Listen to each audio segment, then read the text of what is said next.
भारतीय वाल्मीकि धर्म समाज भावाधस भीम के द्वारा भावाधस भीम राष्ट्रीय संचालक राकेश दानव एवं मीडिया प्रभारी चौधरी मुकेश कुमार के नेतृत्व में आसमानी झंडा दिवस और प्रथम मनीषा सम्मान का आयोजन किया गया, जिसमें एक जनचेतना bike rally Tikonia check post से होते हुए गंज बाजार, शगुन तिराहा, बुध बाजार, सरकारी हॉस्पिटल होते हुए कार्यक्रम स्थल विकास खंड ठाकुरद्वारा में पहुंची। बाइक रैली का जगह जगह पुष्प वर्षा कर स्वागत किया गया। कार्यक्रम स्थल पर सर्वप्रथम झंडारोहण किया गया और झंडा गीत प्रस्तुत किया गया।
कार्यक्रम में हाथरस की दलित बेटी मनीषा वाल्मीकिन की याद में प्रथम मनीषा सम्मान डॉक्टर राधा वाल्मीकिन गोल्ड मेडलिस्ट को दिया गया।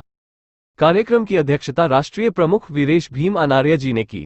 मुख्य अतिथि अनिरुद्ध चौहान व गौरव चौहान रहे। कार्यक्रम का संचालन प्रदेश अध्यक्ष आकाश आनंद ने किया। कार्यक्रम को संबोधित करते हुए वीरेश भीम अनार्य जी ने कहा कि आसमानी झंडे की स्थापना 8 मार्च 1992 को रामपुर में हुई थी, इसलिए प्रत्येक वर्ष 8 मार्च को आसमानी झंडा दिवस मनाया जाता है। 8 मार्च को अंतर्राष्ट्रीय महिला दिवस भी मनाया जाता है। महिला दिवस के उपलक्ष्य में भावाधस भीम द्वारा प्रथम मनीषा सम्मान की शुरुआत की जा रही है, जो प्रत्येक वर्ष दलित समाज में उत्कृष्ट कार्य करने वाली दलित महिला को दिया जाएगा। आज दलित समाज शिक्षित हो चुका है, परंतु आज दलित समाज को अपने इतिहास की जानकारी होनी बहुत जरूरी है। इतिहास की जानकारी के साथ साथ धार्मिक शिक्षा की जानकारी भी होना जरूरी है।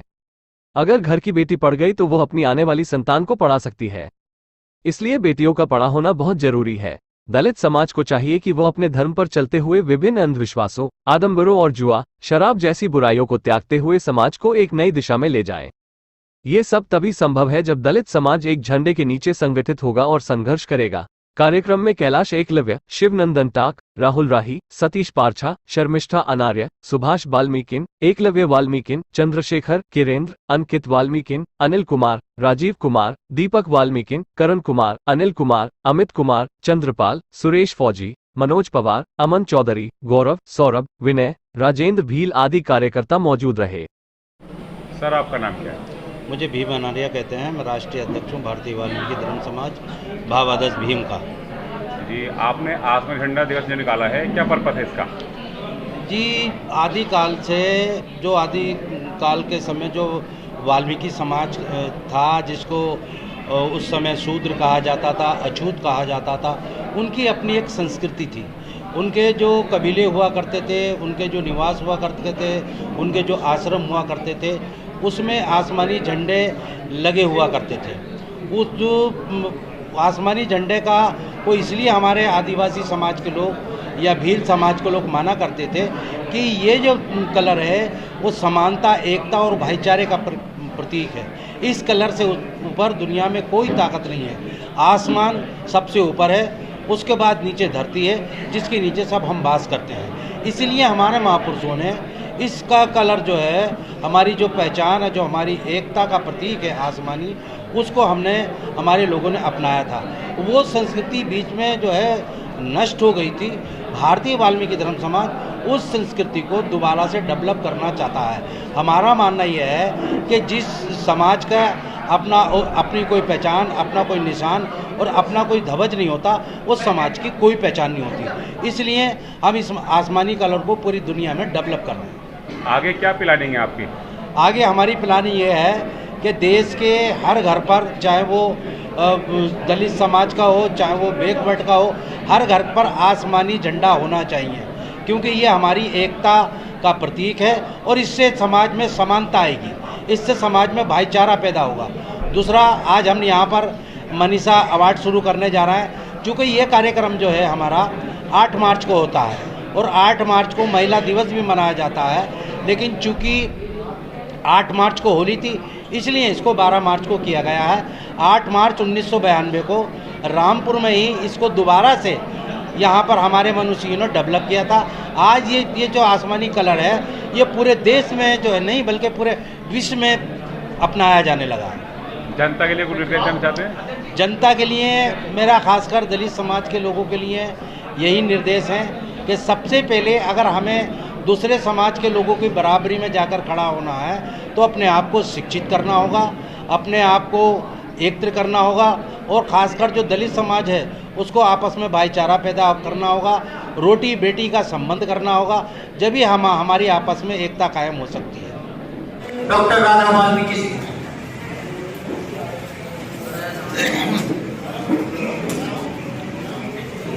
सभी को मेरा जय वाल्मीकि, जय भीम। सर्वप्रथम कलम के धनी परमात्मा भगवान वाल्मीकि के चरणों में मैं नमन करती हूँ और नमन करती हूँ अपने उन तमाम महापुरुषों को, बाबा साहेब को, जिनकी बदौलत आज हमें अभिव्यक्ति का अधिकार मिला है, हमें संवैधानिक अधिकार मिले हैं, हम आज अपनी बात खुलकर कह सकते हैं, हम शिक्षा प्राप्त कर सकते हैं, हम इस तरह के सेमिनार कर सकते हैं, हम संगठन बना सकते हैं और वो सारे अधिकार हमें किसने दिए हैं? हमारे संविधान ने। और ये संविधान जिसमें बाबा साहेब ने कहा था कि शिक्षा वो शेरनी का दूध है जो पिएगा वो न करे, और ये शिक्षा का अधिकार भी हमारे जो फंडामेंटल राइट्स हैं या जो हमारे मौलिक अधिकार हैं वो इस संविधान में दिए गए हैं और वो मौलिक अधिकारों का संरक्षण हमारा संविधान कर रहा है। और आज आवश्यकता है हमें अपने उस संविधान को बचाने की। हमें सदियों से हमारी मानसिकता को, सदियों से हमारी मुकाम पर पहुंची हूँ, वो मुकाम भी मुझे ऐसे ही नहीं मिला है। मैं भी बहुत सारे बचपन से ही, जब मैं पढ़ती थी, सन 80 के दशक की बात बता रही हूँ, मैं सन 80 से जिस वक्त वामसिक का गठन हुआ था, और आपको मैं बता दूं वामसिक का गठन भी किसने किया था? वामसिक का गठन करने वाले भी हमारे ही समाज के एक मनीषी थे, तीना महाराज जी, जिन्होंने वामसिक का गठन किया था। आज वामसिक बुलंदियों पे है, लेकिन गुणगान गाया जाता है काशीराम जी का। बहुत कम हमारे दीना महाराज जी का नाम लिया जाता है। मैं भी गई हूँ बहुत सारे वामसिक के राष्ट्रीय अधिवेशनों में भी गई हूँ, और जब मैंने वहाँ देखा कि आप दुनिया भर के अपने महापुरुषों की तस्वीरें लगाते हो, लेकिन जिसने वामसिक का कॉन्सेप्ट दिया उसकी कहीं कोई तस्वीर नहीं है। बाबा साहेब भीमराव अम्बेडकर जो महाराष्ट्र के थे, और महाराष्ट्र में महार जाति जानते हैं आप लोग कौन थी? वो महार जाति भी हमारे वाल्मीकि जाति में से ही, महिलाओं को आगे लाने की। इस देश में बहुत सारे ऐसे संगठन चल रहे हैं, आप सभी जानते हैं, हर मोहल्ले में एक संगठन चल रहा है, हर शहर में 10 संगठन चल रहे हैं, लेकिन जो राष्ट्रीय प्रमुख वीरेश भीम अनार्य जी कर रहे हैं महिलाओं को इज्जत देने की, महिलाओं को शिक्षित करने की, वो शायद मुझे लगता है कोई और समाज या कोई और संगठन नहीं कर रहा है। आप लोगों को शुक्र अदा करना चाहिए कि उन्होंने अपनी बेटी को यहाँ लाके खड़ा कराया ताकि आपकी बेटियां यहाँ आकर खड़ी हो सके। लेकिन आप लोग अपनी बेटियों को घर से नहीं निकालना चाहते हैं। आप लोग शादियों में ले जाएंगे अपनी बेटियों को, लेकिन वहां नहीं लाएंगे जहां से उन्हें 10 चीजें नई सीखने को मिले, 10 नई बातें पता लगे, 10 नए लोगों से मिले, खुद को समझ पाए कि उन्हें आगे क्या करना कैसे पता कर पाएंगे कि हमें क्या करना है। जैसे कि आप सभी लोग जानते हैं कि आज यहाँ पर डॉक्टर राधा वाल्मीकि जी प्रेजेंट हैं, हम लोगों के साथ उपस्थित हैं। आप सभी लोग ये तो देख रहे हैं कि वो यहाँ बैठी हैं, लेकिन उनका संघर्ष मुझे नहीं लगता कि कोई समझ भी सकता है। आज भी इस दौर में भी जहाँ हमें पूरी आजादी है, हमें जींस भी पहनने की आजादी है, हमें अपनी बात कहने की भी आजादी है। मैंने भी सफर किया है ये जातिवाद और इस सब से। जब मैं कॉलेज में थी तो मैं ये सोचती हूँ कि जब मैम ने उस टाइम पे जब शिक्षा ग्रहण की होगी और खुद को इतना काबिल बनाया तो उन्होंने कितना कुछ फेस किया होगा अपनी लाइफ में। क्योंकि जिस जगह से वो हैं उस जगह पे शायद वाल्मीकि समाज उतना नहीं है, और जहाँ लोगों की संख्या कम होती है वहाँ हमें खुद पर ज्यादा मेहनत करनी पड़ती है। हमें खुद को ये दिखाने के लिए कि हम सबसे अलग हैं, हमें अपने आप को ज्यादा को आगे लाने की। इस देश में बहुत सारे ऐसे संगठन चल रहे हैं, आप सभी जानते हैं। हर मोहल्ले में एक संगठन चल रहा है, हर शहर में 10 संगठन चल रहे हैं। लेकिन जो काम राष्ट्रीय प्रमुख वीरेश भीम अनार्य जी कर रहे हैं, महिलाओं को इज्जत देने की, महिलाओं को शिक्षित करने की, वो शायद मुझे लगता है कोई और समाज या कोई और संगठन नहीं कर रहा है। आप लोगों को शुक्र अदा करना चाहिए कि उन्होंने अपनी बेटी को यहाँ लाके खड़ा करा है ताकि आपकी बेटियां यहाँ आकर खड़ी हो सके। लेकिन आप लोग अपनी बेटियों को घर से नहीं निकालना चाहते हैं। आप लोग शादियों में ले जाएंगे अपनी बेटियों को, लेकिन वहां नहीं लाएंगे जहाँ से उन्हें 10 चीजें नई सीखने को मिले, 10 नई बातें पता लगे, 10 नए लोगों से मिले, खुद को समझ पाए कि उन्हें आगे क्या करना है। जब तक हम नहीं निकलेंगे घर से, नहीं मिलेंगे लोगों से, हम कैसे पता कर पाएंगे कि हमें क्या करना है। जैसे कि आप सभी लोग जानते हैं कि आज यहाँ पर डॉक्टर राधा वाल्मीकि जी प्रेजेंट हैं, हम लोगों के साथ उपस्थित हैं। आप सभी लोग ये तो देख रहे हैं कि वो यहाँ बैठी हैं, लेकिन उनका संघर्ष मुझे नहीं लगता कि कोई समझ भी सकता है। आज भी इस दौर में भी जहाँ हमें पूरी आजादी है, हमें जींस भी पहनने की आजादी है, हमें अपनी बात कहने की भी आजादी है। मैंने भी सफर किया है ये जातिवाद और इस सब से। जब मैं कॉलेज में थी तो मैं ये सोचती हूँ कि जब मैम ने उस टाइम पे जब शिक्षा ग्रहण की होगी और खुद को इतना काबिल बनाया तो उन्होंने कितना कुछ फेस किया होगा अपनी लाइफ में। क्योंकि जिस जगह से वो हैं उस जगह पे शायद वाल्मीकि समाज उतना नहीं है, और जहाँ लोगों की संख्या कम होती है वहाँ हमें खुद पर ज्यादा मेहनत करनी पड़ती है। हमें खुद को ये दिखाने के लिए कि हम सबसे अलग हैं, हमें अपने आप को ज्यादा मेहनत करनी पड़ती है, अपने आप पर ज्यादा काम करना पड़ता है। पर आपके लिए चुनौती नहीं है। आपके टाइम पे हम सब खड़े हैं, ये सब खड़े हैं, मैं खड़ी हूँ। अगर आपको आगे आना है तो मैं आपके साथ हूँ। मैम ने जब कोशिश की होगी तो शायद मैम के साथ कोई नहीं रहा होगा, लेकिन मैं अभी भी यही बोलती हूँ कि मैं महिलाओं की टीम को मैं आगे बढ़ के सबका स्वागत करने के लिए तैयार हूँ। मेरे साथ मुझे और कुछ नहीं चाहिए। के द्वारा समाज के उत्थान के लिए किया जा रहा है। अनिल रुद्र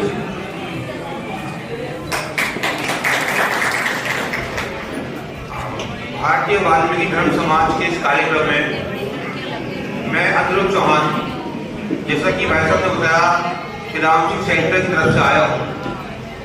मैं प्रतिनिधियों संस्था का जिसने ठाकुर द्वारा और आसपास के हजारों अभ्यर्थियों को पढ़ाई लिखाई के माध्यम से सरकारी नौकरी में चयनित कराया है, और अधिकतर जो बच्चे हैं वे दलित समाज के हैं। इसमें कहने में नाखुश है, नाखुश से दूर है। तो सर्वप्रथम मैं प्रणाम करता हूँ आदि गुरु वाल्मीकि जी को, जिन्होंने वाल्मीकि रामायण की रचना करी, और आप लोग जो वाल्मीकि मिले उसी श्रद्धा के पात्र हैं जिस श्रद्धा के पात्र आदि कवि वाल्मीकि जी हैं। वाल्मीकि जी का क्षत्रिय परिवार पे, क्षत्रिय कुल पे जो योगदान रहा वो इतना अतुलनीय है। लेकिन मैं खुद क्षत्रिय परिवार से आता हूँ, इसलिए मैं खुद इस बात को महसूस करता हूँ कि अगर वाल्मीकि जी ना होते तो मुझे लगता है श्री राम के बाद में आगे की पीढ़ी हो पाती। तो जिसका इतना बड़ा योगदान हमारे समाज के लिए है, हमारे समाज का भी कर्तव्य बनता है कि कृतज्ञता भाव से वाल्मीकियों के लिए, उनके परिवारों के लिए, उनके आश्रितों के लिए कुछ कार्य करें। और बाकी तो हम क्या कर सकते हैं, शिक्षा के क्षेत्र से जुड़े लोग बाग हैं, शिक्षा की बात कर सकते हैं, ऐसा माध्यम बना सकते हैं कि हमारे जो बच्चे हैं, जो वाल्मीकि परिवारों के हैं, वो पढ़े लिखे, कामयाब बने, नौकरी पे जाए। आज समाज में जो पढ़ाई चल रही है, देखिए आप सभी राकेश दाना जी ने बताया मुझे कि शिक्षा की बात होगी।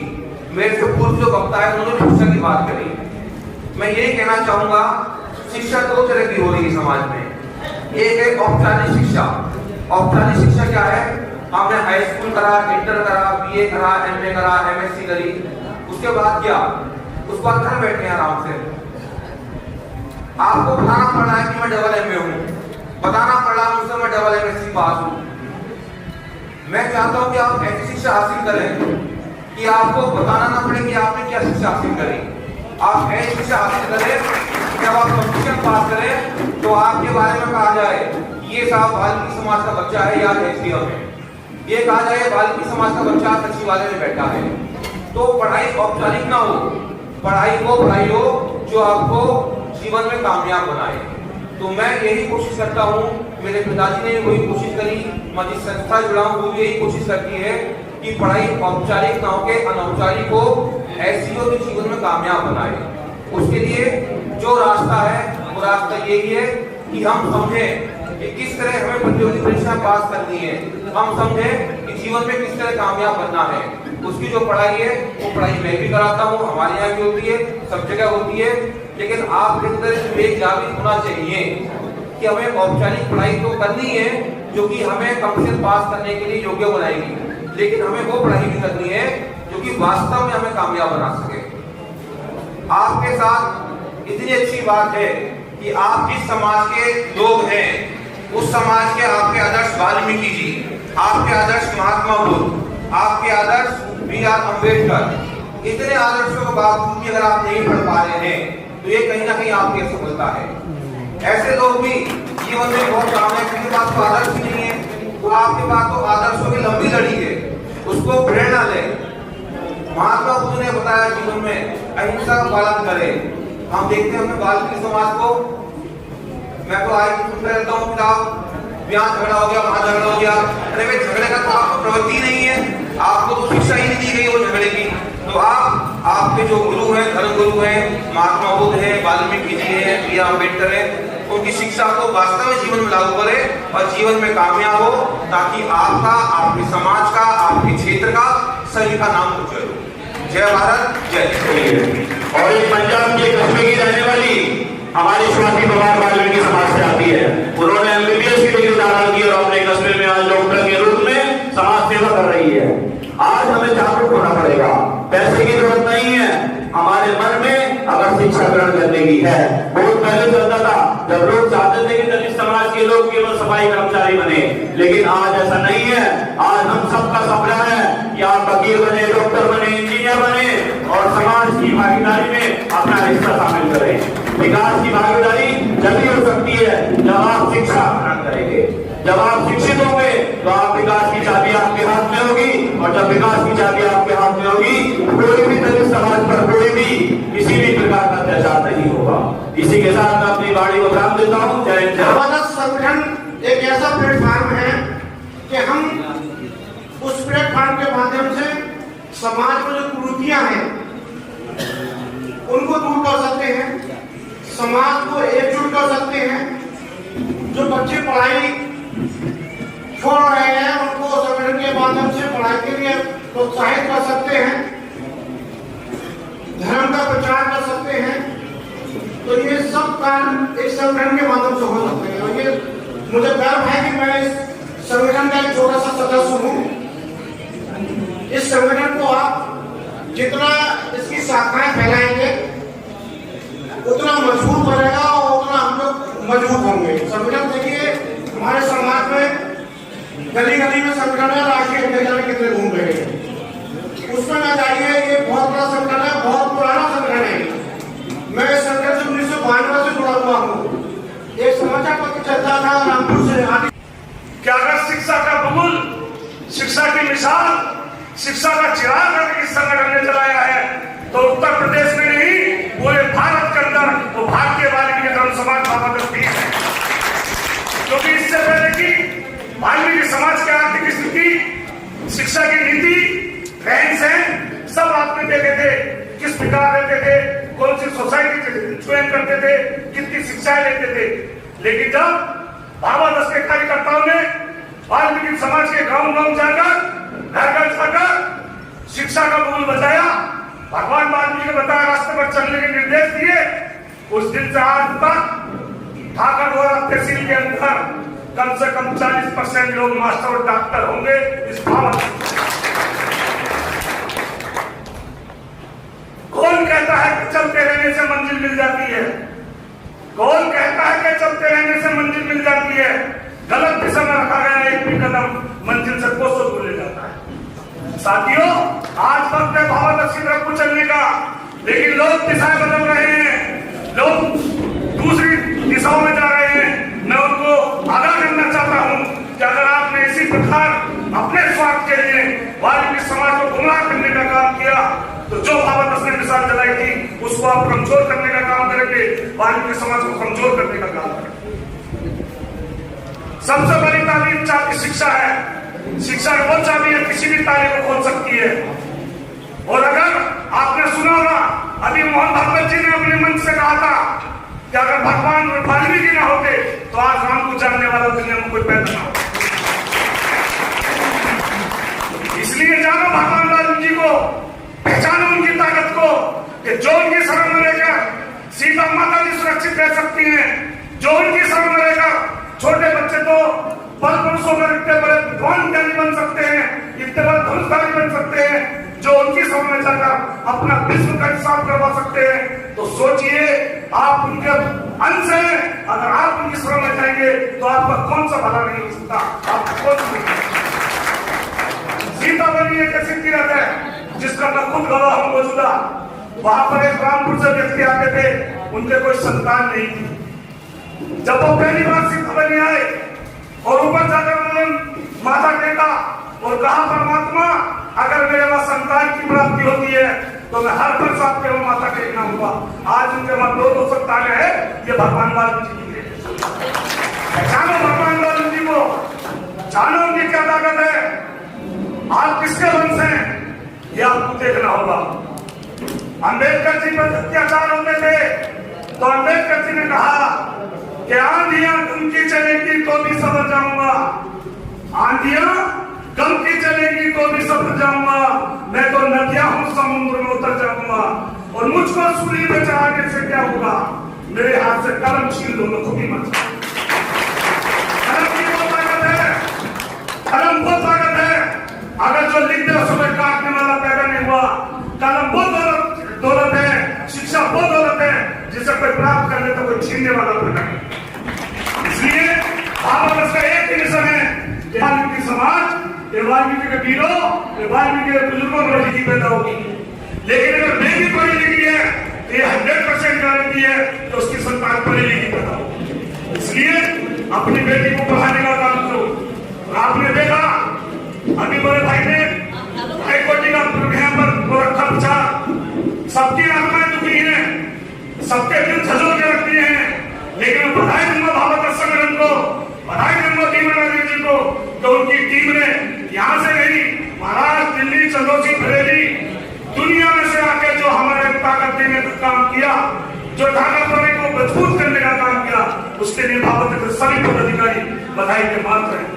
मैं एक आग्रह करूंगा, जितने लोग भी यहाँ हमारे बुलाए आए हैं, भीमानंद जी के लिए बुलाए हैं, उन सब के क्षण हमारे सर माथे पर, अगर आप लोगों को आने में कोई कठिनाई हुई हो उसके लिए हम क्षमा चाहते हैं। जो गौरव ने हमें यहाँ कर दिया है इसके लिए आप बधाई के पात्र हैं। जय हिंद, जय भारत।